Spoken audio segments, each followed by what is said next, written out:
Thank you very much. Merci beaucoup. First of all, let me just say this. We are all overwhelmed by what you have built here. Ashraf 3, what a tremendous achievement. Congratulations. Madame Rajavi, distinguished guests, ladies and gentlemen, friends. I'm delighted to be back with you, the National Council of Resistance at Free Iran 2019. And I am delighted to be here because there are few causes in this world today more important at this moment than what you are pursuing. The right of the people of Iran to change their government and their right to do it through freedom and the power of the ballot box. Friends, in the years since we last gathered, the Ayatollah's regime has openly increased its enrichment of uranium. It has stepped up its support for its terrorist allies and proxies in the Middle East and around the world. And it has taken the suppression of human rights to new levels. So the need for change in Iran is greater than ever before, and the need for the work of this organization on behalf of the Iranian people is greater than ever before. The regime is now, friends, it is in the process of fomenting a new and significant regional crisis. Over the past several weeks, it has itself and through its proxies attacked oil tankers in the Sea of Oman, fired missiles at its neighbors, threatened global shipping, and shot down an American drone in international airspace. In other words, the regime is out to prove what you and others have long been saying, that it is the single most dangerous regime in the world today. Now, friends, how should we respond to that threat? There is only one way: to respond with a firmness that recognizes the regime's nature, that recognizes without apology or equivocation its extremism, its brutality, and its hatred. Sadly and dangerously, some in the world continue to seek to camouflage this and instead try to appease the regime. They claim to want to reach out to the regime's moderates. Friends, do we really lack that kind of intelligence to believe that anyone senior in a regime like this, senior in a regime of extremism, of brutality, and of hatred, could ever possibly be a moderate? It is ridiculous. The right policy, the only realistic policy, is firmness and strength. Impose sanctions, boycott its oil, designate it and its institutions as terrorist organizations, and do what my government did in Canada: close down the regime's embassies around the world.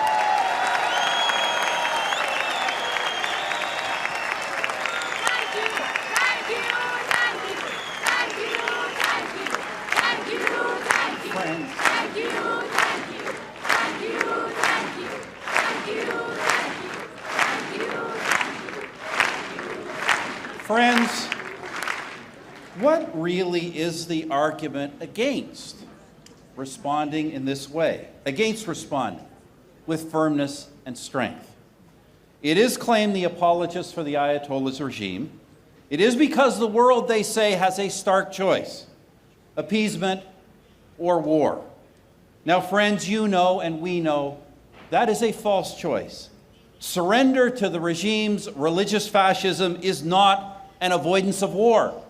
It is an acceptance of the war that the theocracy is already pursuing through its proxies and allies against its neighbors in the region. It is also an acceptance of its quest for nuclear weapons and an invitation for the regime to pursue unspeakable greater war in the future. Weakness and appeasement will not avoid a military confrontation with this regime. Instead, they invite the regime to pursue even more aggressive confrontation in the future. The solution, then, is not weakness. It is strength. It is not to soften sanctions. It is to toughen them. It is not to accept its human rights atrocities. It is to condemn them It is not to pursue appeasement. It is to push back and push back hard. Friends, the right response is not to surrender to the regime. It is to stand with the Iranian people and stand against this regime.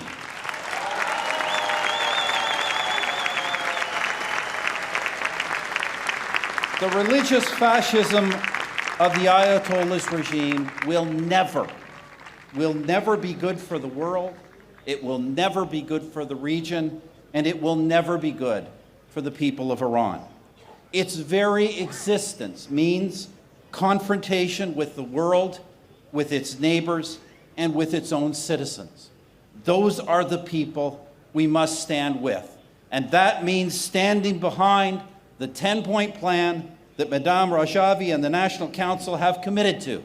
Democracy, pluralism, the rule of law, justice, human rights, peaceful coexistence, gender equality, private property and a market economy, the separation of religion and state, and a non-nuclear Iran.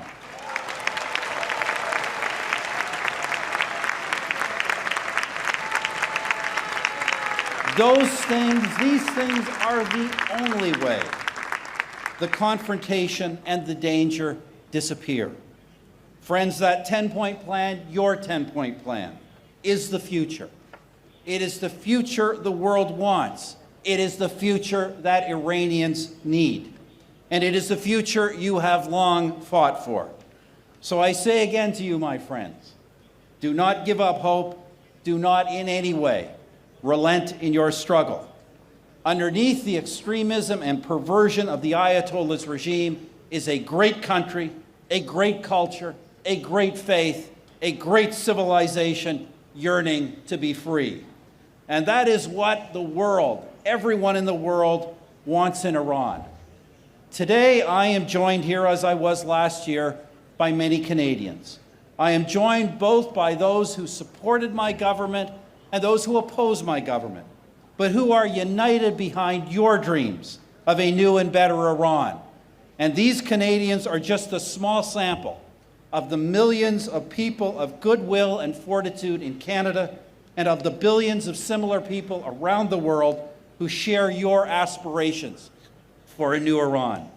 An Iran governed not by the hatreds of the past or the regime's nuclear apocalyptic vision of the future, but an Iran led forward by the needs of its people and rooted in the best of its culture and history. That new Iran is coming, and it will be an Iran that stands freely and proudly among the nations of the world. It will be an Iran that your efforts have inspired. So keep up the fight. Hazer, Hazer, Hazer.